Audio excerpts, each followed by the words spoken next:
Actress Rubina దిలాయక్కు బోలెడు మంది అభిమానులున్నారు.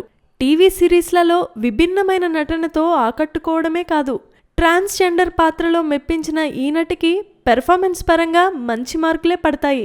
మొదటి షో చోటీ బహు నుంచి ఇప్పటి వరకు తన రేంజ్ను పెంచుకుంటున్న రుబీనా గ్లామర్ షో విషయంలో కూడా ఒక్కో మెట్టెక్కేస్తోంది. తన డ్రెస్ల సైజ్ తగ్గించేసుకుంటోంది. తాజాగా ఓ ఇన్స్టాగ్రామ్లో ఈ బ్యూటీ పోస్ట్ చేసిన ఫోటో చూసి ఒక ఇండియన్ టీవీ యాక్ట్రెస్ ఈ రేంజ్ గ్లామర్ ఒలికించిందంటే నమ్మబుద్దేయడం చాలా కష్టం. కేవలం అండర్వేర్స్తో అదిరిపోయే పోజిచ్చిన ఈ సుందరాంగి డాటెడ్ బ్రా అండర్వేర్లతో అమ్మడు గాల్లో ఎగిరిపోతున్నట్లుగా పోజిచ్చింది. లింగరీలో కూడా మరీ ఇంతటి సన్నటి కాస్ట్యూమ్స్తో పోజిచ్చే డేరింగ్ చాలా మందికి ఉండదు. కానీ రుబీనా స్టైలే వేరు. ఎప్పటికప్పుడు తనకు సంతోషం కలిగించిన ప్రతి సందర్భానికి ఇలా అండర్ గార్మెంట్స్తో రెచ్చిపోయిన ఫోటోలను షేర్ చేస్తూ ఉంటుంది. ఇప్పటి వరకు ఈ అమ్మడు చూపించిన అందాలలో ఇదే టాప్ అంటున్నారు ఆమె అభిమానులు. Please subscribe. Hi, it's me Purna. Please subscribe.